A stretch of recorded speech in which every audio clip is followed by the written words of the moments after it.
በ5.4 ሚሊዮን ብር ጠቅላላ ክፍያ ቤት እየሸጥን ነው።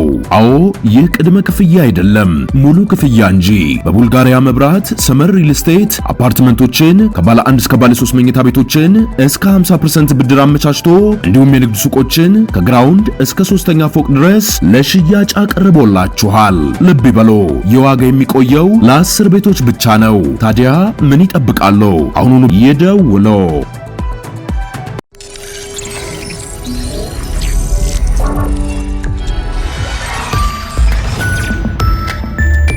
ጤና ይስጥልኝ። ይህ አዋዜ ነው። የዕለቱን ዋና ዋና ጉዳዮች እንመለከታለን። በላይ በቀለ ነኝ። ቬንዙዌላን በመታው ተከታታይ የመሬት መንቀጥቀጥ 164 ሰዎች ሲሞቱ ከ1000 በላይ መቁሰላቸው ተነገረ። በ30 ሰከንድ ልዩነት በደረሰ 2 የመሬት መንቀጥቀጥ አደጋም ከሞቱና ከቆሰሉት ሌላ በርካታ ሕንፃዎችና ቤቶች መውደማቸውን ዘገቦች አመልክተዋል። 7.2 እና 7.5 የተመዘገበው ከባድ የመሬት ነውጥ ምን ያህል የሰው ሕይወት እንደቀጠፈ በትክክል ባይታወቅም ይሄ ዜና አየር ላይ እስከዋለበት ጊዜ ድረስ 164 ሰዎች መሞታቸውን የሀገሪቱ ፕሬዝዳንት ዴልሲ ሮድሪጎዝ አረጋግጠዋል። በፍርስራሽ ስር የተቀበሩ ሰዎችን የማውጣት የነፍስ አድን ሥራ እየተካሄደ ሲሆን አሜሪካና ሌሎች የአካባቢው ሀገሮች የእርዳታ ቁሳቁሶች በመላክ ድጋፍ እያደረጉ ናቸው ተብሏል። ከ120 ዓመታት ወዲህ የከፋ የመሬት ነውጥ በሀገሪቱ ሲያጋጥም ያሁኑ ለመጀመሪያ ጊዜ ነው ተብሏል። የንዝረቱ ጥንካሬና ክብደት ደግሞ ከመሬት በታች 30 ኪሎ ሜትር ጥልቀት መስተጋባቱ ተነግሯል።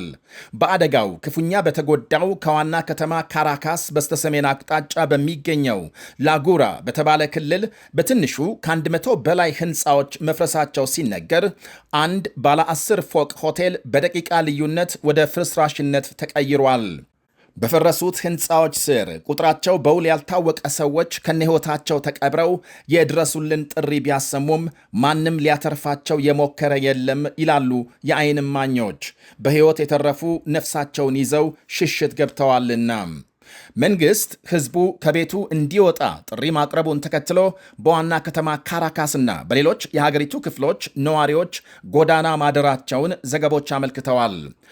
የአሜሪካ ፕሬዝዳንት ዶናልድ ትራምፕና ውጭ ጉዳይ ሚኒስትራቸው ማርኮ ሩቢዮ በአደጋው የተሰማቸውን ጥልቅ ሐዘን በመግለጽ የነፍስ አድን ሥራውን የሚያግዝ ቡድንና የሕክምና ቁሳቁስ በአስቸኳይ እንዲላክ ማድረጋቸው ተነግሯል። የቬንዙዌላ ፕሬዝዳንት ዴልሲ ሮድሪጎዝ ፕሬዝዳንት ትራምፕና መንግሥታቸው በዚህ ክፉ ጊዜ ከጎናችን በመቆም ላደረጋችሁት ድጋፍ ከልብ እናመሰግናለን ብለዋል። ፕሬዝዳንቷም በሀገሪቱ የአስቸኳይ ጊዜ አዋጅ የደነገጉ ሲሆን የመንግሥታቱ ድርጅት አስቸኳይ እርዳታ ወደ ቬንዙዌላ መላኩን ገልጧል። አደጋው የደረሰው በመላው ሀገሪቱ ብሔራዊ በዓል እየተከበረና አብዛኛው ሕዝብ ቤቱ በገባበት ሰዓት በመሆኑ የሟቾች ቁጥር ሊጨምር እንደሚችል ተገምቷል። የዓለም መሪዎችም የሐዘን መግለጫ እየላኩ ሲሆን የፈረንሳይ ፕሬዝዳንት ኢማኑኤል ማክሮን ለሟች ቤተሰቦችና በአጠቃላይ ለቬንዙዌላ ሕዝብ መጽናናትን ተመኝተዋል። የስፔን ጠቅላይ ሚኒስትር ፔድሮ ሳንቼዝ ሀገራቸው ከአደጋው ሰለባዎችና ከቤተሰቦቻቸው ጎን መሆኗን ገልጸው አስፈላጊውን ድጋፍ ለማድረግ ቃል ገብተዋል። የቬንዙዌላ ዋነኛ የንግድ ሸሪክ ቻይናም በደረሰው አደጋ ሐዘኗን በመግለጽ የሕክምና ቁሳቁስ እንደምትልክ በውጭ ጉዳይ ሚኒስትሯ በኩል አስታውቃለች። የኤል ሳልቫዶር ፕሬዝዳንት ናይብ በክሌ በበኩላቸው 300 የነፍስ አድን ሰራተኞችና 50 ቶን የሕክምናና ሌሎች ቁሳቁሶች ወደ ካራካስ ለመላክ እያስጫኑ መሆናቸውን ገልጸዋል። በነዳጅ ከበለጸጉ ሀገሮች አንዷ የሆነችው ቬንዙዌላ በተለይ የቀድሞው ፕሬዝዳንቷ ኒኮላስ ማዱሮ በአሜሪካ ኮማንዶዎች ተጠልፈው የተወሰዱ ሰሞን የዓለም መነጋገሪያ ሆና መቆየቷ ይታወሳል። ፕሬዝዳንት ትራምፕ ማዱሮን አሳፍነው እስር ቤት ከወረወሩ በኋላ ምክትል ፕሬዝዳንት ዴልሲ ማዱሮን በመተካት የሀገሪቱ ጊዜያዊ ፕሬዝዳንት በመሆን እየሰሩ ናቸው። አሁን በደረሰው አደጋም ከማንም ቀድመው ሐዘናቸውን የገለጹትና ከፍተኛ እርዳታ የላኩት ትራምፕ መሆናቸውም ከአዲሱ የቬንዙዌላ አስተዳደር ጋር በቅርበት እየሰሩ ለመሆናቸው ማሳያ ነው ይላሉ ታዛቢዎች። የዋና ከተማ ካራካስ ጎዳናዎች በህንፃዎች ፍርስራሽና በዕቃዎች ስብርባሪ የተሸፈኑ ሲሆን በፍርስራሽ ስር ተቀብረው የድረሱልን ጥሪ የሚያሰሙ ሰዎች መኖራቸውን የነፍስ አድን ሰራተኞች ይናገራሉ። ካራካስ በቁስለኞች የጣር ድምፅ በፍርሃትና ግርግር ተውጣለች። ከደስታ ወደ ሐዘን፣ ከመኖር ወደ ፍርስራሽ ተለውጣ ለከፋ ሐዘን ተዳርጋለች ይላሉ የተለያዩ ዘገባዎች። ወደ ሌሎች መረጃዎች ስናልፍ የዓለም የነዳጅ ዋጋም ከኢራን ጦርነት በፊት ወደ ነበረበት መመለሱ ሲነገር አንድ በርሜል ድፍድፍ ነዳጅ $72 መውረዱ ታውቋል። የነዳጅ ዋጋም አሜሪካና ኢራን ስምምነት መፈራረማቸውን ተከትሎ የወረደ ሲሆን የሆርሙዝ መተላለፊያ ሙሉ በሙሉ በመከፈቱ አሁን መርከቦች መንቀሳቀስ መጀመራቸው በመተላለፊያው መዘጋት ቀውስ የገጠመው የዓለም ኢኮኖሚ እንደሚረጋጋም ይጠበቃል። ነዳጅ፣ ማዳበሪያና ሌሎች ሸቀጦች የጫኑ መርከቦች በሆርሙዝ ሰርጥ እየተላለፉ መሆናቸውን መረጃዎች አመልክተዋል። ዛሬ ሐሙስ ጠዋት ብቻም 12 መርከቦች በሆርሙዝ ሰርጥ ማለፋቸውን የመንግስታቱ ድርጅት ለአብነት ጠቅሷል። ይህ በእንዲህ እንዳለ ፕሬዝዳንት ዶናልድ ትራምፕ ከኢራን ጦርነት ጋር ለተገናኙ ወጪዎች $87 ቢሊዮን የመወሰኛ ምክር ቤት እንዲያጸድቅላቸው ጠይቀዋል። ኮንግረሱ ትራምፕ የኢራንን ጦርነት እንዲያቆሙ ውሳኔ ማሳለፉን ተከትሎ ነው ገንዘቡ እንዲጸድቅላቸው የጠየቁት። ፕሬዝዳንቱ እንዲጸድቅ ከጠየቁት ገንዘብ $67 ቢሊዮን ለመከላከያ፣ 21 ቢሊዮን ለጦር መሳሪያ የሚውል እንደሆነ ተገልጧል። ሊቢያም የኢትዮጵያ ስደተኞች ወደ ሀገሯ እንዳይገቡ መከልከሏ ተነገረ። የሊቢያ ባለሥልጣናት ኢትዮጵያውያን እንዳይገቡ የከለከሉት በሀገሪቱ የባህር ዳርቻ በኩል ወደ አውሮፓ የሚደረግ ሕገወጥ ስደትን ለማስቆም ነው ተብሏል። ከኢትዮጵያ ሌላም የኤርትራም የሱዳንና ሶማሊያ ዜጎችም እንዳይገቡ መከልከላቸው ታውቋል። ከአፍሪካ ቀንድ ወደ አውሮፓ የሚደረግ አደገኛ የስደተኞች ጉዞ ዋነኛ መተላለፊያ መሆኗ ይታወቃል።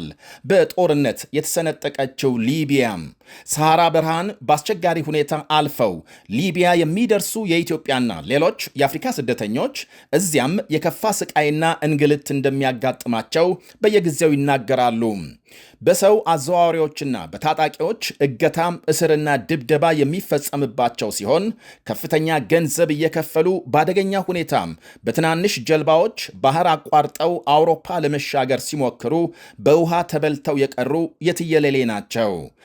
ይህንን አስከፊ ሁኔታ ለመከላከል ምስራቅ ሊቢያን የሚቆጣጠሩ ባለሥልጣናት የኢትዮጵያም፣ ኤርትራ፣ ሱዳንና የሶማሊያ ስደተኞች በየትኛውም መንገድ ወደ ሊቢያ እንዳይገቡ እገዳ መጣላቸውን ገልጸዋል። በአሁኑ ወቅት 1 ሚሊዮን የሚጠጉ ስደተኞች በሊቢያ እንደሚገኙ ሲነገር አብዛኞቹ የሀገራቸውን የእርስ በርስ ጦርነት ሸሽተው የወጡ የሱዳን ስደተኞች መሆናቸውን የመንግስታቱ ድርጅት ገልጧል።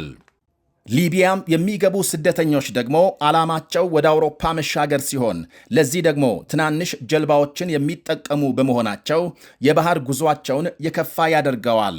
ከዓለማችን አደገኛ የስደተኞች ማቋረጫ አንዱ በሆነው በዚህ የሊቢያ መስመር ባለፉት 10 ዓመታት ባህር ለማቋረጥ ሲሞክሩ ሕይወታቸውን ያጡ ስደተኞች ቁጥር በጥቂቱ ከ30 ሺህ በላይ እንደሚደርስ ይነገራል። ይህ አዋዜ ነው። በ5.4 ሚሊዮን ብር ጠቅላላ ክፍያ ቤት እየሸጥን ነው። አዎ ይህ ቅድመ ክፍያ አይደለም፣ ሙሉ ክፍያ እንጂ። በቡልጋሪያ መብራት ሰመር ሪል ስቴት አፓርትመንቶችን ከባለ 1 እስከ ባለ 3 መኝታ ቤቶችን እስከ 50% ብድር አመቻችቶ እንዲሁም የንግድ ሱቆችን ከግራውንድ እስከ 3ኛ ፎቅ ድረስ ለሽያጭ አቅርቦላችኋል። ልብ ይበሉ፣ የዋጋ የሚቆየው ለ10 ቤቶች ብቻ ነው። ታዲያ ምን ይጠብቃሉ? አሁኑኑ ይደውሉ።